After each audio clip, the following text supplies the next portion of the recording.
Hello everyone, AnEvilSnowman here, back with another guide to Dota 2, this time covering Tusk. Remember, if you liked the video, don't forget to thumb it up and subscribe for more Dota 2 content. Ice Shard is Tusk's first ability. Tusk compresses 5 shards of ice into a ball and launches it at a target, damaging all enemy units that comes in contact with it for 280 damage. If the ball comes in contact with an enemy hero or reaches its maximum range, then the shards are released, making a barrier for 5 seconds. Ice Shard costs 120 mana with a 12-second cooldown. Snowball will make Tusk and any nearby allied heroes roll towards an enemy unit. Any enemy units caught in the snowball's path will be stunned for 1 second and take 160 damage, whereas the main target will be stunned for 1.25 seconds and take 200 damage. The snowball will not take illusions along with it, ignores terrain and destroys trees, and will stop chasing after 3 seconds. Snowball costs 75 mana with a 24-second cooldown. Frozen Sigil will summon a controllable sigil that will slow all enemy units' movement speed within a 600 radius by 25%, and also reduce their attack speed by 60%. Frozen Sigil costs 75 mana with a 50-second cooldown. Walrus Punch is Tusk's ultimate. When activated, it will cause its next attack to crit for 3 times normal damage and punt the enemy target into the air for 1 second. But if the target is below 50% health, the crit will be for 4 times normal damage. The victim will be slowed for 40% of their movement speed for 4 seconds when they land. If Tusk doesn't hit anything within 10 seconds of activating Walrus Punch, this effect will be lost. Walrus Punch costs 100 mana and has an 18-second cooldown. Starting out at level 1, you'll want to pick up Snowball. This is for first blood attempts, but since it's got a long cooldown and upgrading it really only increases the stun duration, you don't want to be picking it up again until levels 4, 8 and 9.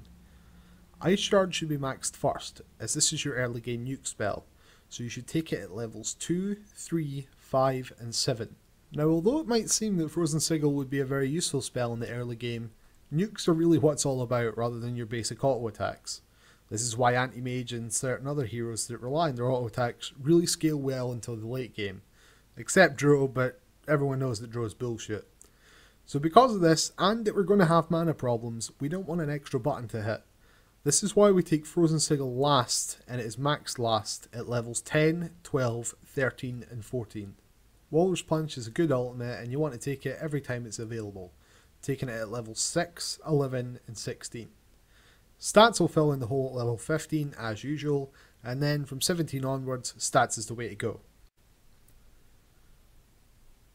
Starting out, you'll want to take 3 Iron Branches, a Quelling Blade, a set of Tangos and a Healing Salve. This is so you can get some last hits in the lane before you run off to go ganking. You are kinda farm dependent, so you don't want to spend all your time ganking, and it's really important to get a good start. After this, you want to pick up your Boots of Speed, upgrade those Iron Branches into a Wand, and then finish off your Power Treads. From here, you should be okay to gank. Tusk is a pretty mana intensive hero. Unfortunately, he's also a strength hero. This means that he's not going to have the largest of mana pools to work with. However, we can try and combat this by picking up a bottle. Now, if you have someone in your team who's already going to be running around trying to get every wound possible, for example, TA is a good one, possibly Queen of Pain, but she kind of tails off towards the mid game, you want to just skip this bottle. It's better off having the runes on those heroes. But if no one's going for them, and since it's a pub game, people probably aren't going to be that aware of them, you should be okay. Bottle will allow you to keep topped up with mana and health between ganks. This will be very powerful and allow you to use all your abilities to their full potential. However, if some other heroes going for runes, it's better not to fight for them. In this case, you want to go straight for your Armlet. Armlet is a fantastic item on most strength heroes, and Tusk is no exception. And it's going to make you feel like a badass when you pull off those perfect Armlet toggles and allow you to run away from a hero when you really should be dead. How you're going to be using this Armlet is pretty simple. After you've snowballed in, hit your Armlet on and you're going to be dealing extra damage to your target with your auto attacks, and that Walrus Punch is going to crit even harder. After your Armlet, pick up a Drum of Endurance. This will allow you to chase down enemies after you've snowballed in that would otherwise get away, and also the active movement speed will help you run away when things have just gone bad. The next item you want to pick up is a Battle Fury. Now, at this point in the game, your carry really should have stopped farming, so you can pick up where they've left off. Battle Fury's cleave also stacks with the crit from your ultimate, and nothing sounds better than a cleave and walrus punch. At this point you can think about selling your Quelling Blade and picking up either a Desolator or a Satanic. You'd want to go for a Desolator if someone in your team doesn't already have one. For example, Bounty Hunter, Sniper, TA, these heroes normally have a Desolator and they don't stack with each other. If this is the case, then don't get another Desolator, get a Satanic instead. Raw strength is fantastic on Tusk. In the early game you'll want to be laning. You shouldn't be ganking at this point, that's for later on. You need to get at least some of your items up first. Ideally you want to be going in a side lane with someone who has a stun but it's kinda hard to position. For example, Slaughter has a really good stun early game, but it's hard to get near them. So if you can snowball in with a Slaughter next to you, when you eventually do hit them, they'll be stunned, you'll have a Slaughter right next to them to have a follow-up stun. This will allow you to get first blood pretty easily, especially against a dual melee lane. Hopefully you've managed to get a few kills in your lane, and at this point you should start ganking. Make sure to take someone along with you. Again, heroes like Slaughter, Centaur and Tiny are perfect for this.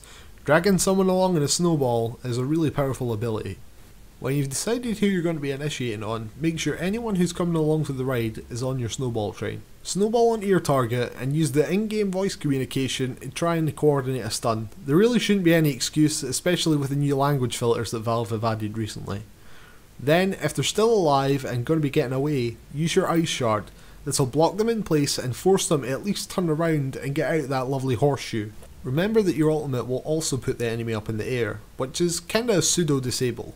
So you don't want that overlapping with any stuns that may be on your target anyway. Try and wait until your target is below 50% health. This will mean that your ultimate will do a 4 times multiplier crit instead of a 3 times multiplier crit. In the late game your job should be initiating, and remember to take everyone along in the snowball with you. Also, your Frozen Sigil will come in really handy in teamfights. That slowed movement speed and attack speed will really cause damage, especially auto attack heroes, such as Faceless Void, Drow Ranger, again, she's kinda bullshit, and Anti-Mage. Now although your snowball may seem like the best idea in the world, and to be honest, it's a load of fun, some heroes may not appreciate if you drag them along. For example, Sniper does well at a distance, and is quite squishy if he gets into melee range.